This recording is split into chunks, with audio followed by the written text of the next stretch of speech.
Potosí y Porco, que eran centros industriosos.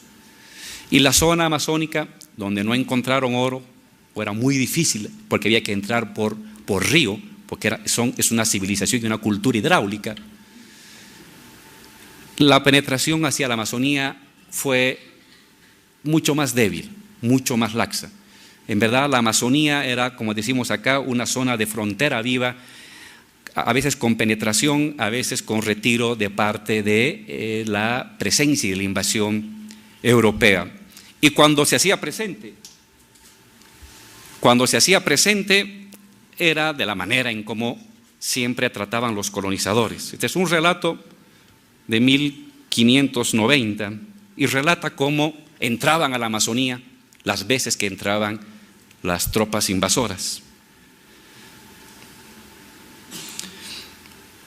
Está hablando de un español, Ñuflo de Chávez, fundador de una ciudad boliviana, y dice: entró y halló una provincia que la llamaron de la de los chiquitos, con 8,000 indios dentro de una paliza, y el primer día que dio sobre ellos se retiró con pérdida de 14 compañeros y 800 indios amigos y muchos caballos que los mataron con la hierba que tenían los que se defendían, por cuyo riesgo lo dejaron con solo 40 españoles y los demás se volvieron al Paraguay, el cual, viendo que no podían pasar adelante por ser pocos, mandó a un extranjero a hacer una bomba de fuego y la echó sobre una casa, que la quemó y se abrazó a todo el pueblo que resistía y quemó toda la palizada, donde mataron a más de 6,000 indios, con lo que después de esto se fundó la ciudad de Santa Cruz. Era el método de tumba y quema de la colonización amazónica, mientras que en el lado de los Andes había que reclutar fuerza de trabajo para llevarlos a la mina. En la zona amazónica era tumba y quema, porque había que ocupar tierras. Si había que matar 6,000 indios, había que matarlos, y con una crueldad increíble. La zona amazónica ha sido una de las zonas de mayor mortandad, no solo por la forma criminal de asesinato masivo que llevaba adelante el colonizador, sino también por la amplia difusión de las enfermedades que trajeron los colonizadores. Si no te mataba el virus, la viruela, te mataba las bolas de fuego que quemaban las casas, las grandes casas donde habitaban nuestros antepasados en la zona amazónica.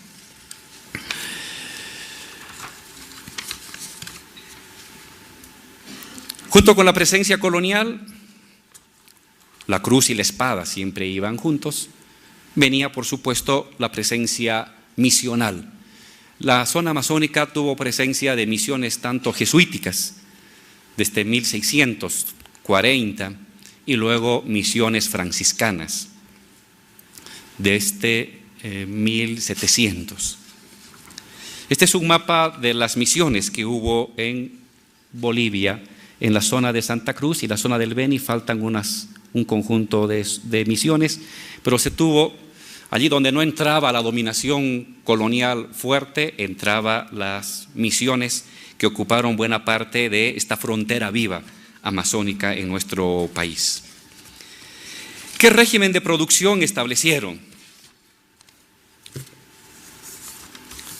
Un régimen de explotación básicamente colonial. En esta zona se creó en tiempos coloniales haciendas, se reclutaba indígenas a la fuerza, forzosamente reclutamiento de indígenas para el cultivo. Las tierras, como en toda la colonia, pertenecieron a los invasores y los pueblos indígenas, dueños originarios de las tierras, perdieron todo tipo de control y para tener tierra o se metían al monte, huían al monte donde ya no entraba el español, o tenían que trabajar gratuitamente en favor del gran hacendado, del gran terrateniente, para poder ocupar un pedazo de tierra.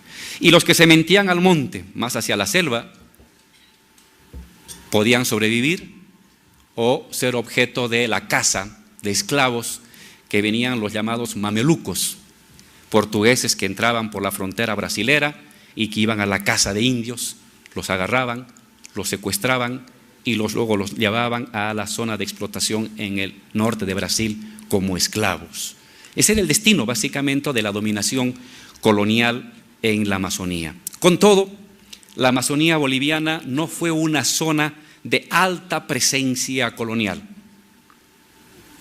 Hubo hacienda, hubo misiones, pero también había amplias zonas extensas donde no llegaba a penetrar la dominación extranjera, y es donde se refugiaban buena parte de los pueblos indígenas que huían del reclutamiento forzoso y de la esclavitud.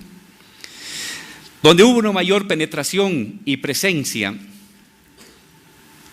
y ataque sistemático a los pueblos indígenas amazónicos, no va a ser, o mejor, va a ser más intenso en tiempos de la República.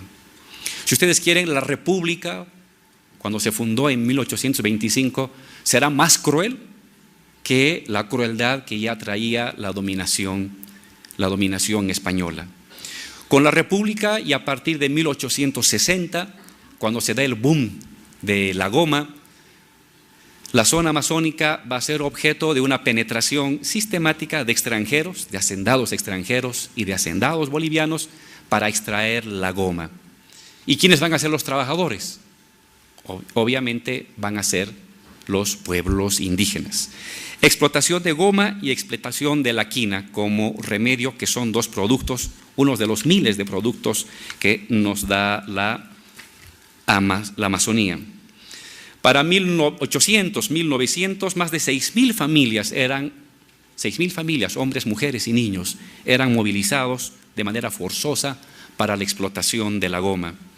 Hay un libro que relata de manera precisa esta forma de reclutamiento hacia los pueblos indígenas amazónicos. Este es un relato de 1914. Dice: es sabido que los indígenas eran obligados a servir por una exigua paga, que en muchos casos solo alcanzaba para el sostenimiento del siringuero. El siringuero era el hombre o la mujer que iba a hacer la raya en el árbol para que chorree la goma, y luego se recogía eso como en unos botecitos. El siringuero, pero no así de su familia, cuando la tenían, especialmente teniendo en cuenta los precios exorbitantes de las mercaderías que recibían a cuenta. En otros casos, por cierto, los más frecuentes eran inducidos por el cebo del alcohol, esto es un relato de 1914, para que tomaran otros adelantos de productos y artículos del almacén, con el propósito falaz de amarrarlos a perpetuidad al yugo de la explotación, con lo cual las cuentas siguieron creciendo, estirando de forma mentirosa como chicle, aprovechando el analfabetismo y la ingenuidad de los indígenas. Sigue el relato. Ha habido casos que se han llevado indígenas a las regiones gomeras y allí han fallecido, y regresando el patrón al pueblo domiciliario del difunto, presentarle a la viuda la imaginaria cuenta, la imaginaria deuda, y por esto quitar voluntariamente los hijos mayores de edad, a falta de la familia despojarle de su miserable cabaña en pago del adeudado. El famoso enganche, el pago endeudado. Era el mecanismo de presencia de la hacienda. Hago referencia a la hacienda porque este es el mecanismo no solamente del poder económico, sino del poder político que se constituyó a lo largo de la Amazonía boliviana desde 1800 hasta hace poco menos de 6, 7, 8 años. La hacienda como el eje económico y político articulador de la dinámica económica y de la dinámica política de la Amazonía. ¿Cuál era la característica del poder en la Amazonía? Baja presencia del Estado. El Estado boliviano se constituyó en los flujos comerciales de la plata y el estaño y en las vías para exportar la plata y el estaño. Comercio de abastecimiento, de alimentos, de azúcar, de harina para la producción minera, comercio de coca, transporte de herramientas. Fuera de eso no había Estado. Pues bien, ¿qué había en la Amazonía? Si la Amazonía estaba desvinculada de los centros principales de producción en los primeros años de la República y luego vinculados a los centros de producción hacia el Brasil para la goma, el Estado boliviano era casi literalmente inexistente en la Amazonía. Entonces, teníamos un régimen, poquito más atrás por favor, Este es básicamente el régimen de poder en la Amazonía boliviana. El poder es la hacienda y el Estado es simplemente la prolongación de los bienes de la hacienda. De tal manera que hay el hacendado dueño de 20.000, 80.000, 100.000, 500.000 hectáreas, con sus indios incluidos. Y cuando se vende la hacienda, se vende con indios incluidos de la hacienda, como una cosa, no son seres humanos, son cosas, así son tratados por la hacienda. Y el Estado, el administrador, algún recaudador de impuestos, es simplemente el familiar. Entonces hablamos en esta lógica de un Estado patrimonial, donde el Estado no es independiente del poder económico, sino que el Estado, las funciones del Estado, del recaudador, del policía, del subalcalde, es una prolongación de las funciones del hacendado. Son los mismos familiares del hacendado los que luego devienen en funcionarios públicos. Entonces hablamos de un poder estatal patrimonial. El Estado se hace latifundio y el latifundio se hace Estado.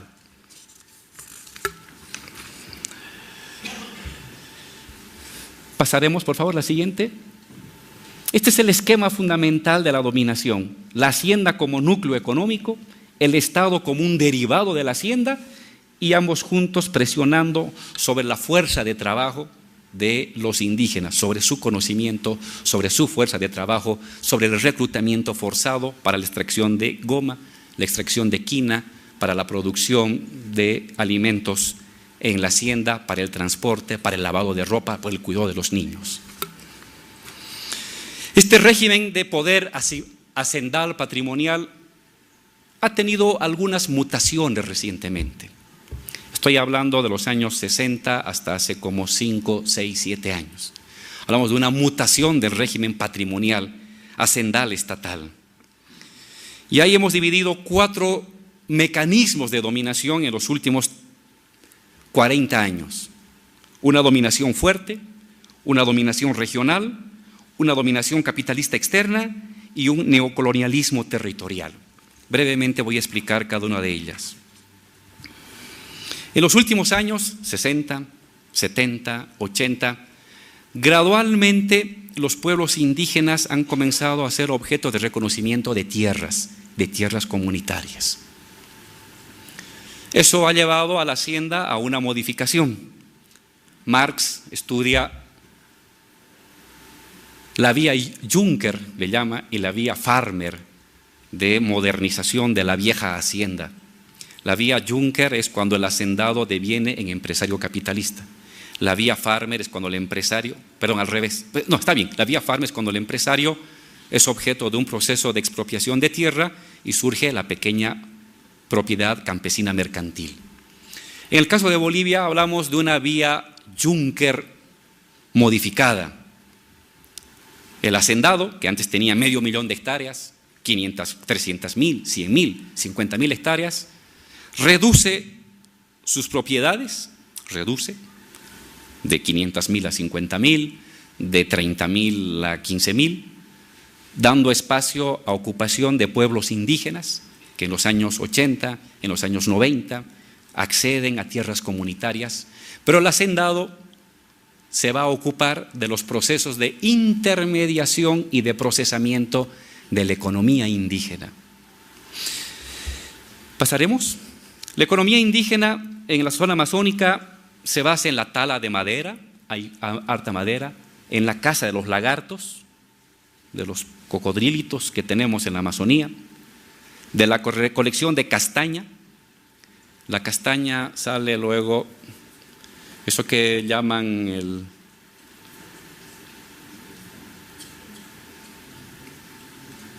la almendra, tiene otro nombre que le dan, ¿no?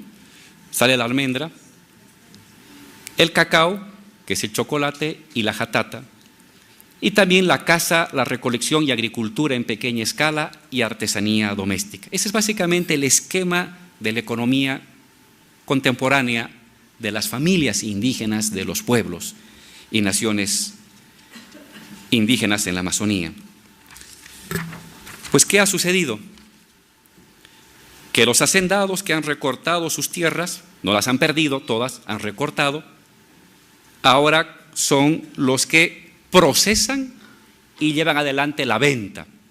Entonces, el hermano indígena tala un árbol,